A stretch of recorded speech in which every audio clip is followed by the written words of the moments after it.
English Agriculture Report. The United States is suffering its worst drought in almost 60 years. Moderate to extremely dry conditions spread to 55% of the country in June. That was the most since December of 1956. The National Climatic Data Center also said high temperatures in June added to the warmest 12-month period on record. Record keeping began in 1895.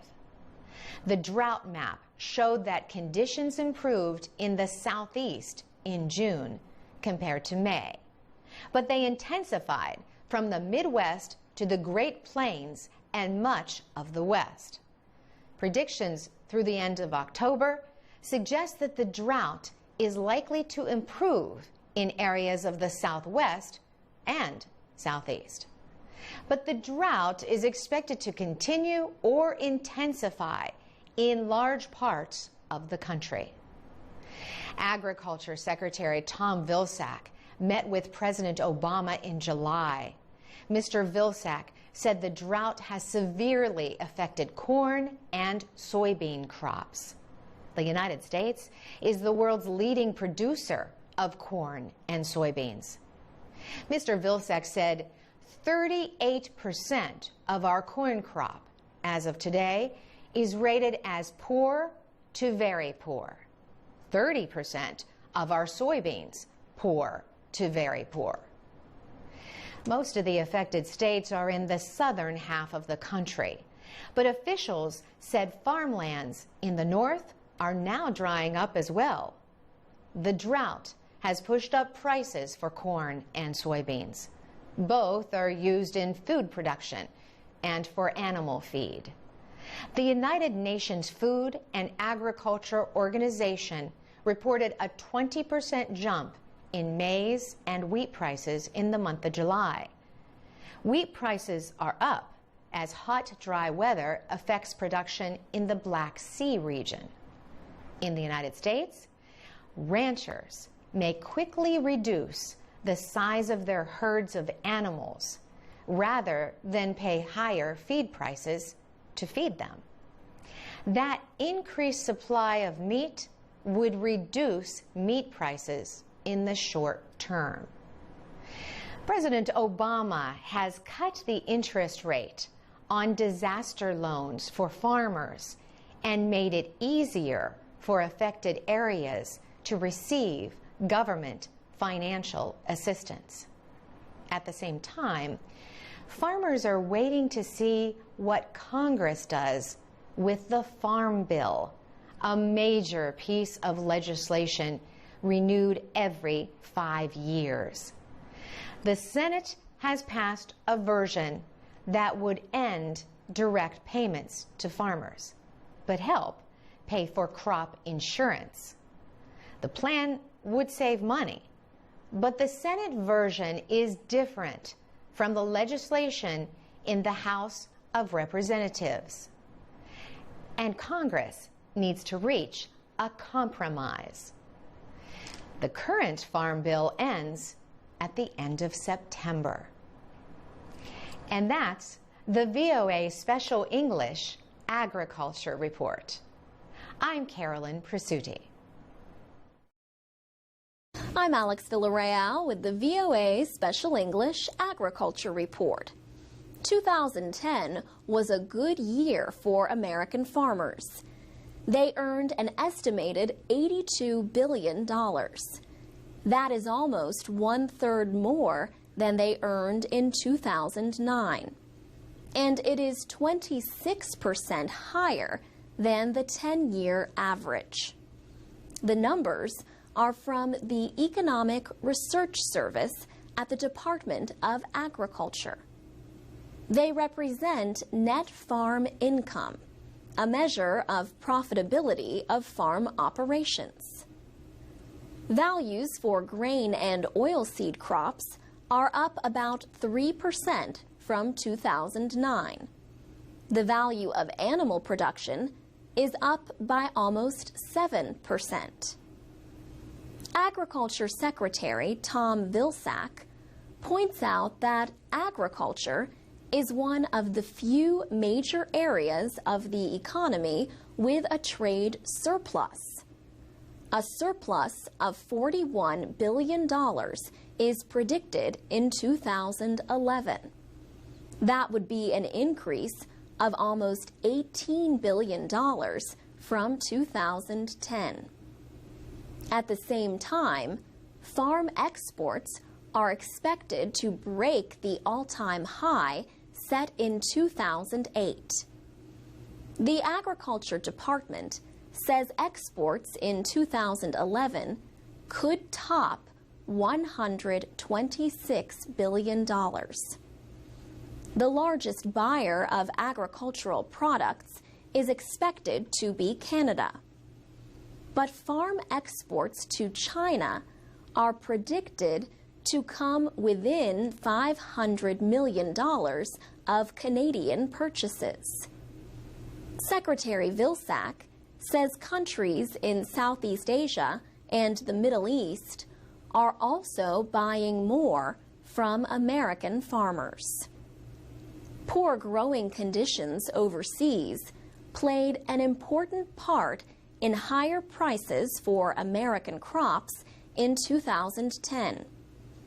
Charlotte Hebebrand is chief executive of the International Food and Agricultural Trade Policy Council in Washington. She says drought conditions had a big effect over the summer. Wheat prices rose after Russia halted wheat exports, although Russia later eased the ban. Wheat used to be America's top crop, says economist Charlotte Hebebrand. She says wheat production has actually declined over the past few years because corn has become the most popular crop. Corn, or maize, is mostly fed to animals or made into ethanol fuel and high fructose corn syrup. But Ms. Hebebrand says with the recent increase in wheat prices, American farmers might plant more wheat again.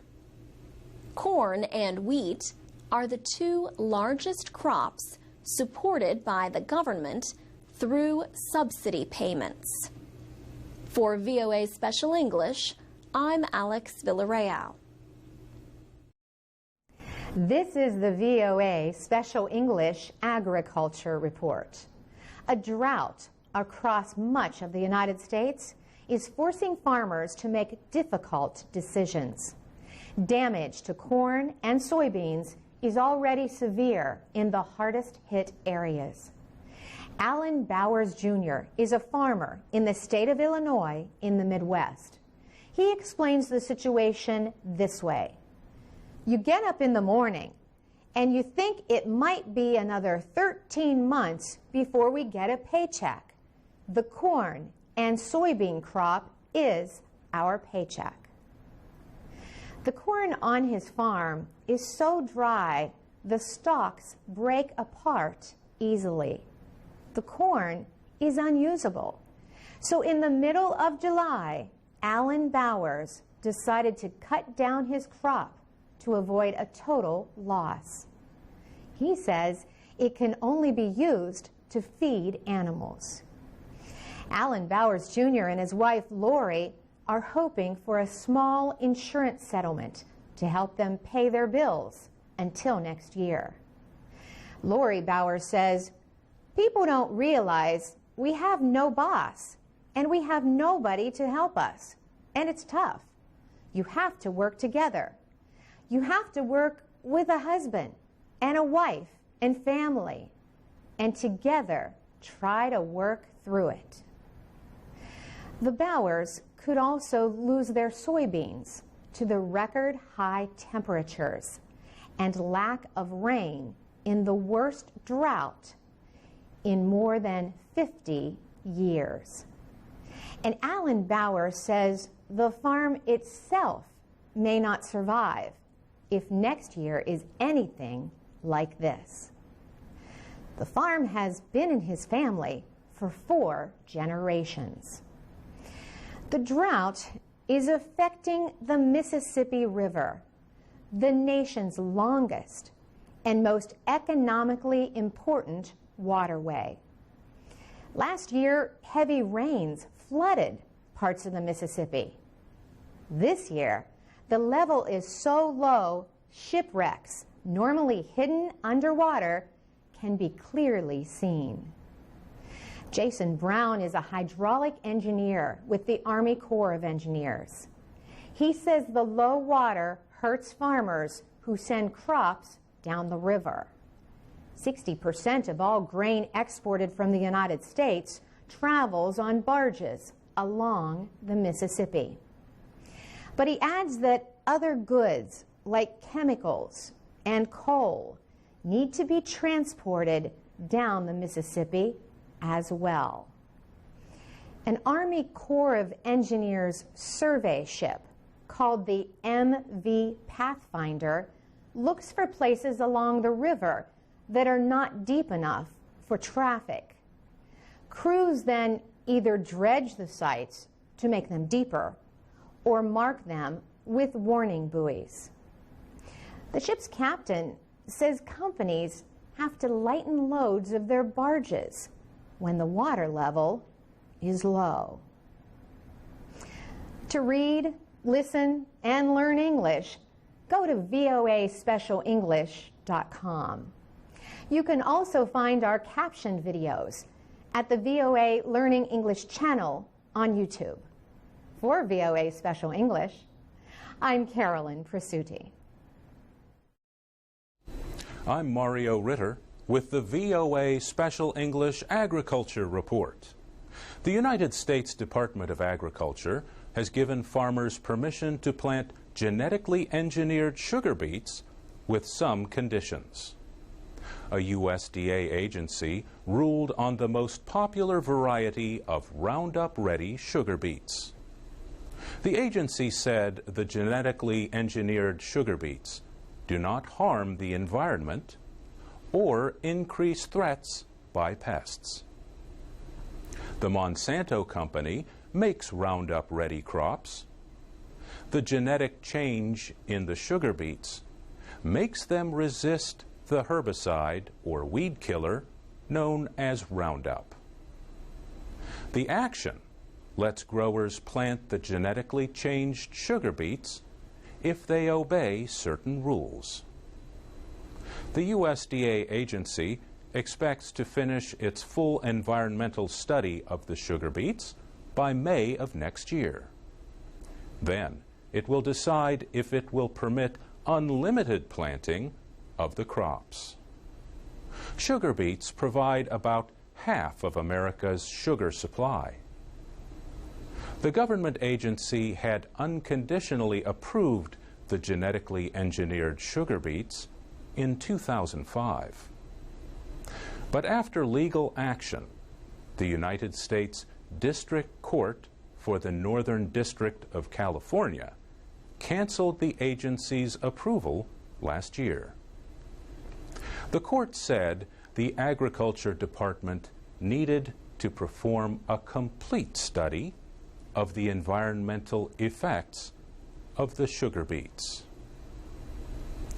Jim Greenwood leads the Biotechnology Industry Organization. The group represents more than 1,000 biotechnology companies and other organizations. Mr. Greenwood says the current decision is a reasonable step. He says it lets farmers make planting choices while the environmental statement is being completed. But activist groups for the environment and food safety question the product's safety. They will take legal action in the same federal court that issued the ruling last year. Lawyer Paul Architoff of the organization Earth Justice said he expects to be able to challenge the recent decision before the district court. The Roundup-ready opponents say genetically engineered crops can cross-pollinate and damage other crops. And they say the crops can cause the growth of weeds that resist Roundup. Last year, the United States Supreme Court considered its first case about genetically engineered crops.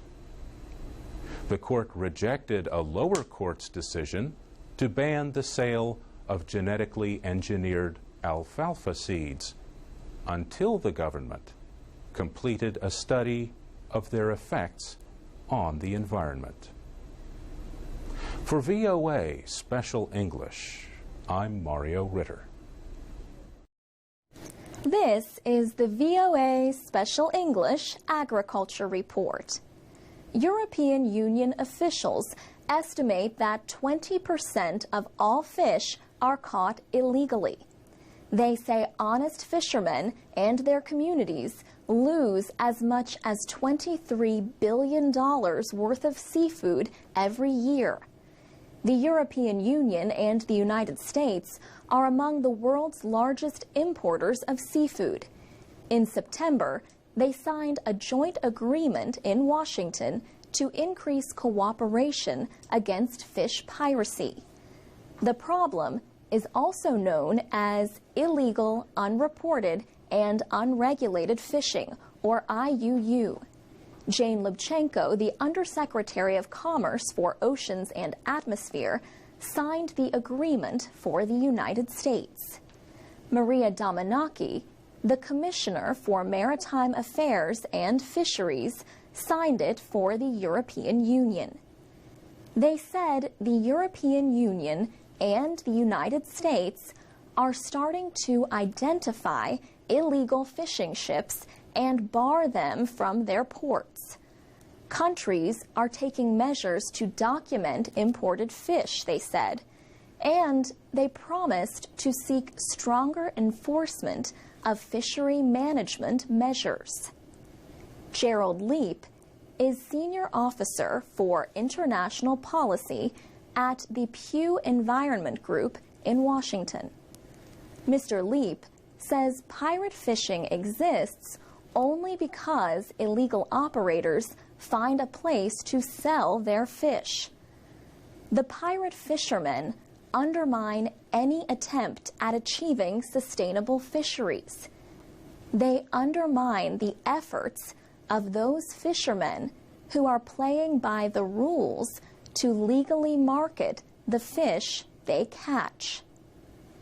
Illegal fishing reduces market prices, making it harder for those who follow the law to compete. It can also increase the risk that fisheries will collapse. 3 billion people depend on seafood as their main source of protein.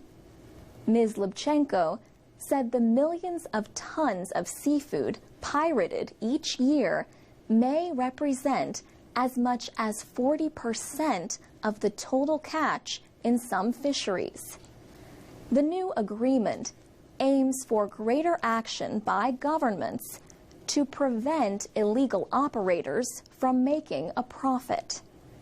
For example, port officials can prevent them from landing at their ports to sell their catch. Gerald Leap says honest fishermen are not the only ones affected by the actions of fish pirates. They undermine the efforts of scientists to set quotas to make sure that stocks of fish do not go extinct.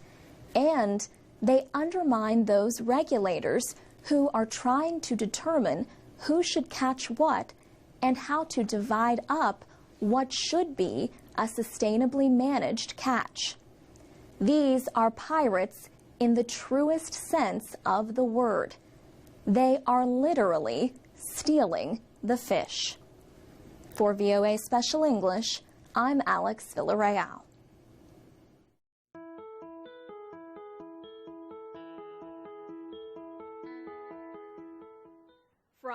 VOA Learning English, this is the Agriculture Report.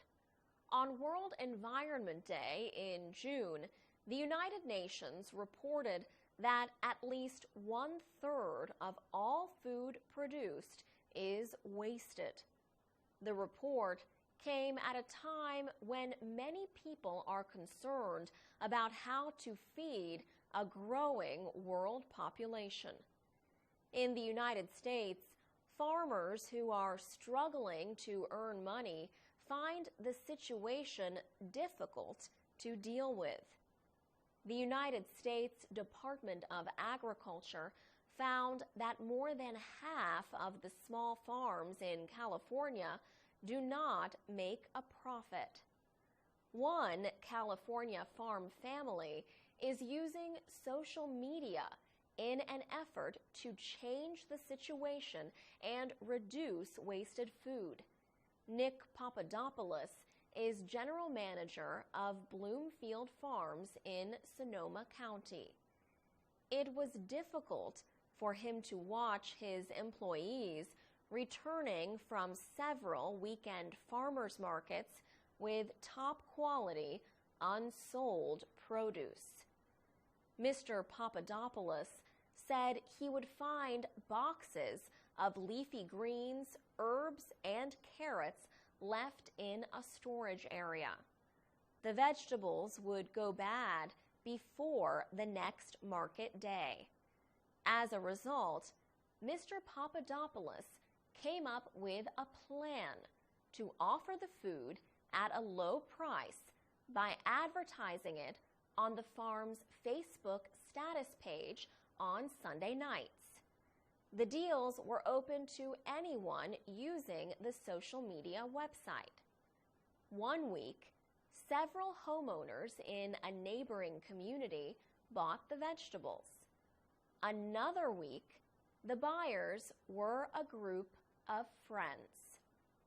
Nick Papadopoulos began using social media after he went to work on a farm belonging to his wife's father. After his success of using Facebook, Mr. Papadopoulos helped to set up a website called cropmobster.com. It is a place where people involved with food production can find surplus food for many causes. For VOA Learning English, I'm Alex Villarreal.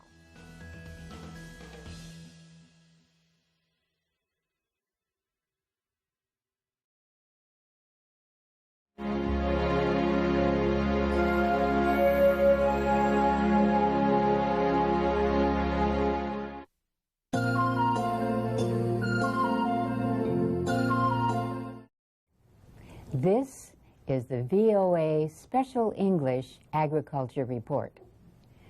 Parsley is an ancient green plant and a respected addition to many foods. But other times, its job is just to make a mealtime plate look pretty. Poor parsley, valued for its looks, then thrown away. Yet parsley is a good source of vitamins and other nutrients.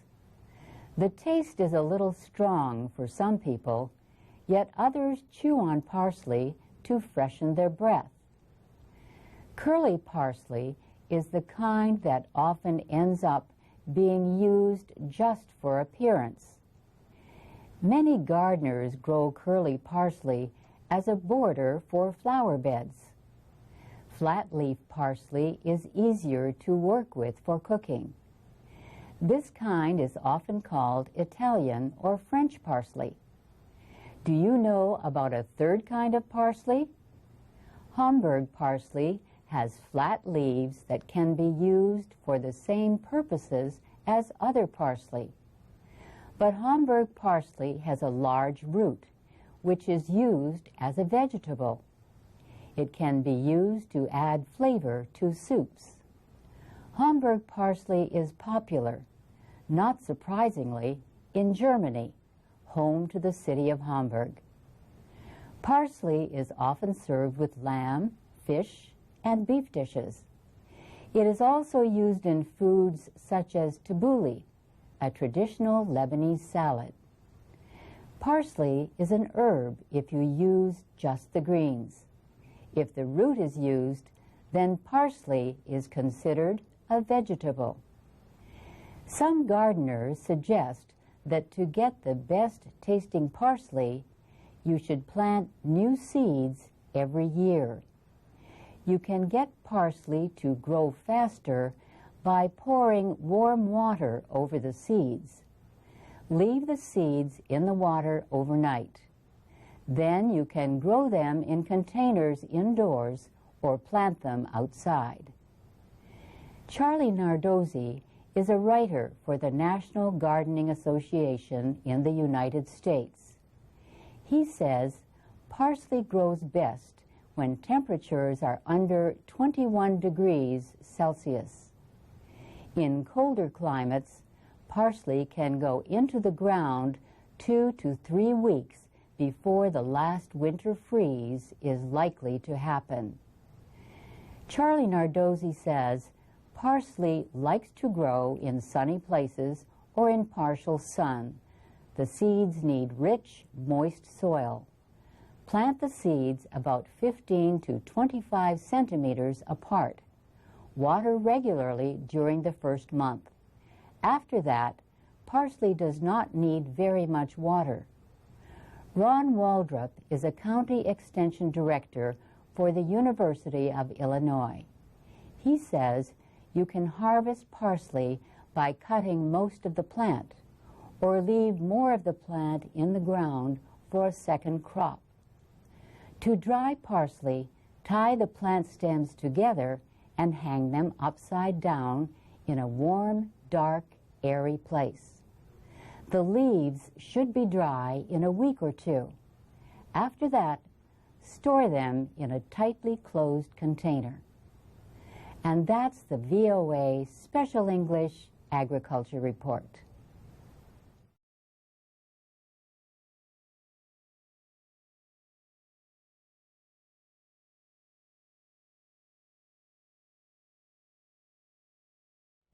This is the VOA Special English Agriculture Report. People might think that beets are always dark red, but this tasty root vegetable also comes in other colors. There are pink, yellow and white beets, and beets with circles of red and white inside. These are known as candy cane or candy stripe beets. Beets are high in nutrients, including folate, iron, and fiber. They can be eaten fresh or frozen, canned or pickled. And not just the root, but also the tops can be eaten. The leaves make good salads when the plants are young, and the greens can be cooked when the plants are older. Beets do not require much work to grow. They like cool temperatures between 16 and 18 degrees Celsius. They grow best in full sun and in loose soil that is not too wet. Remove stones from the soil while preparing the ground and test the soil before adding lime and fertilizer. Some experts say the best fertilizers for beets are low in nitrogen. Beets need the acidity level in the soil to be 6 to 7.5. Beet seeds can be planted as soon as the soil is able to be worked at the start of the growing season. Planting them every 2 or 3 weeks will provide a continuous harvest into the fall. Cindy Haynes at Iowa State University suggests planting the seeds 1 1/4 centimeters deep. They should be planted in rows that are spaced 30 to 46 centimeters apart. Overcrowding the plants will mean that the roots cannot spread out and grow. Thin the beets by removing the smaller ones. These can be used as greens. Cindy Haynes says little or no fertilizer is needed in fertile soils. But once the seeds are planted, she does suggest covering the soil with a little mulch to protect it during rains and dry periods. She also suggests putting a fence around the plants to keep away rabbits and deer. She says the only work needed once beets have been thinned is weeding, and when the weather is dry, a weekly watering. Some people like beets prepared simply in butter. Others like to cook them with cinnamon and ginger. However you like them, for best results, beets should be picked when they are 4 to 5 centimeters across. Beets much larger than that can be tough and have to be cooked for a long time. And that's the VOA Special English Agriculture Report. For transcripts, MP3s, podcasts, and captioned videos of our reports, go to voaspecialenglish.com. You can also share comments and questions. I'm Alex Villarreal with the VOA Special English Agriculture Report. Goats are valuable not just for their milk and meat, or for their ability to control weeds and help renew grasslands, or even for their ability to be gentle around children. Goats can also be valuable for their hair. Cashmere goats produce cashmere, and Angora goats produce... Did you think we were going to say Angora? No, Angora fiber comes from rabbits. Angora goats produce mohair. Mohair is used in sweaters, scarves, coats, and other products, including floor coverings and doll hair. The United States is a leading producer of mohair, along with South Africa and Turkey. America's top producing state is Texas. An adult Angora goat can produce as much as 7 kilograms of hair each year. As the goats grow older, however, their hair becomes thicker and less valuable. Hair from white or solid-colored goats is the most popular, but the appeal of mixed-color mohair has grown. Angora goats are also used as show animals. They require little special care. The animals need milk from their mothers for 3 or 4 months. They reach full maturity when they are a little more than 2 years old. But even then, they are smaller than most sheep and milk goats.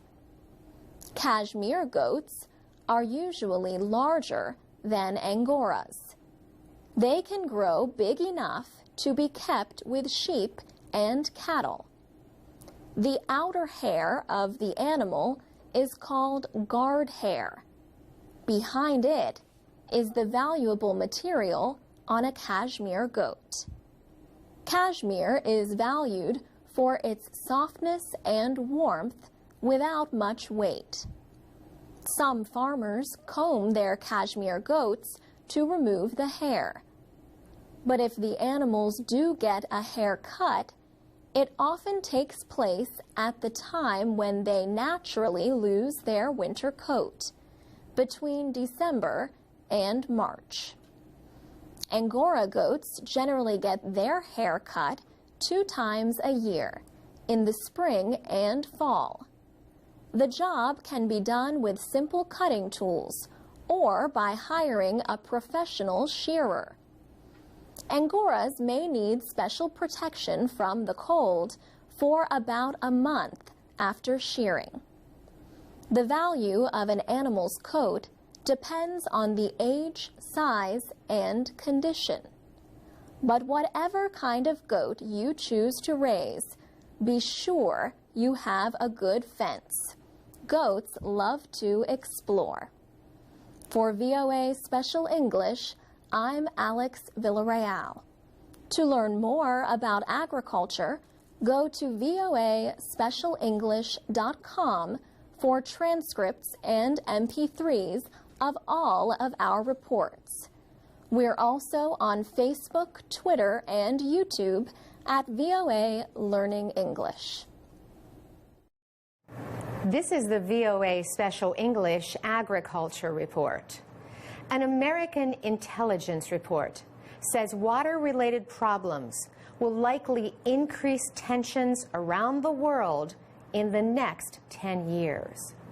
These problems include water shortages, poor water quality, and floods.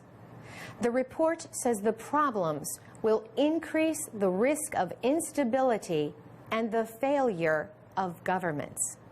However, countries are seen as unlikely to go to war over water. The report says water tensions have historically led to more water-sharing agreements than violent conflicts. But beyond 10 years, it warns that some governments could use water as a weapon to pressure others. And water could also be used to further terrorist objectives. The report is called an Intelligence Community Assessment on Global Water Security. It looks at possible effects of water problems on United States national security interests over the next 30 years. It says the areas that will be most affected by water problems are North Africa, the Middle East, and South Asia.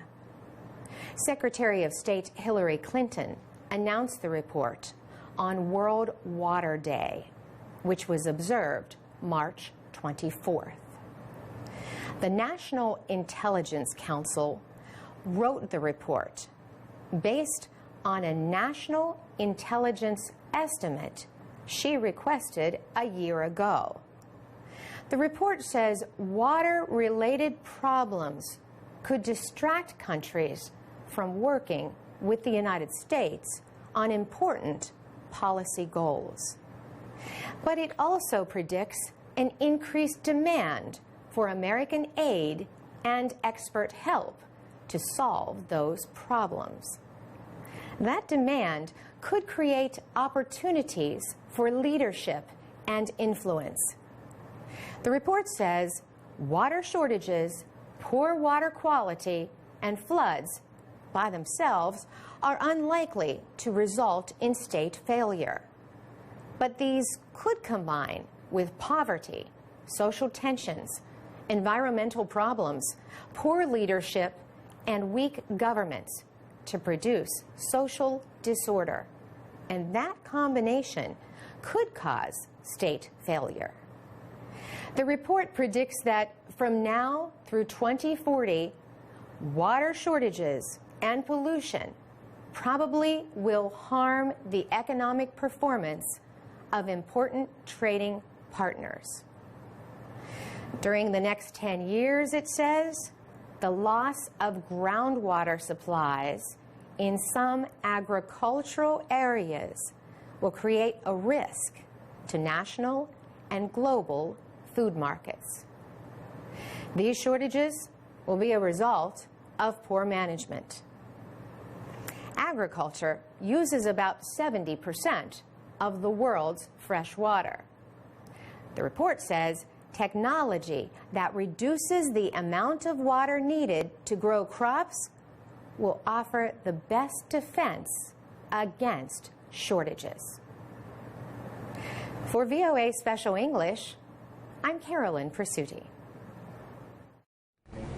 This is the VOA Special English Agriculture Report. Suppose you eat rice every day, but one day you go to the store and discover that the price is more than you can pay. That happened to millions of people 2 years ago at the height of the world food crisis. Between April of 2007 and March of 2008, the price of rice doubled in many places.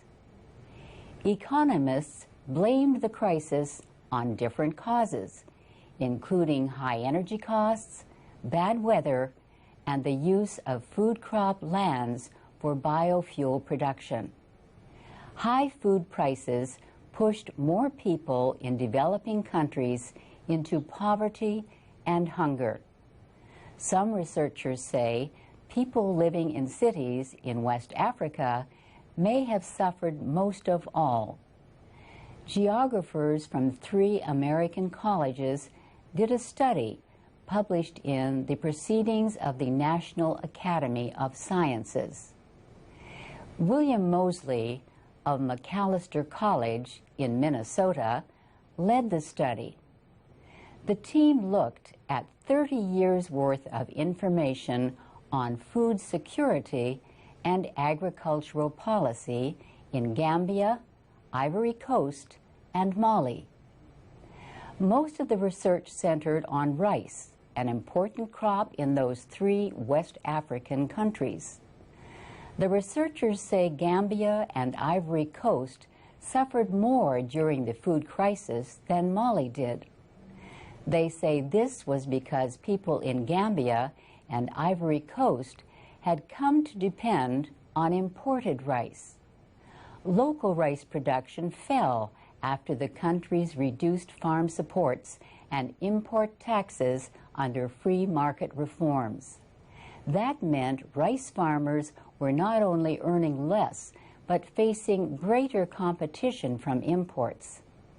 Then, when the food crisis hit, the cost of foreign rice shot up. The researchers say Mali suffered less because it depended less on imported rice, in part because of geography. Mali is not a coastal country with ports like Ivory Coast and Gambia. Lawrence Becker from Oregon State University says, after gaining independence, African nations tried to help farmers. Governments provided low-cost seeds and fertilizers. They built processing mills and roads to market, and they protected their markets with high tariffs on imported food. But by the late 1970s and the 1980s, those countries no longer had much money to help farmers. So they changed policies and tried another way to improve agriculture. Governments and major lenders like the World Bank and the International Monetary Fund turned to free market policies. We will talk more next week about how the researchers link that change to the effects of the recent food crisis. And that's the VOA Special English Agriculture.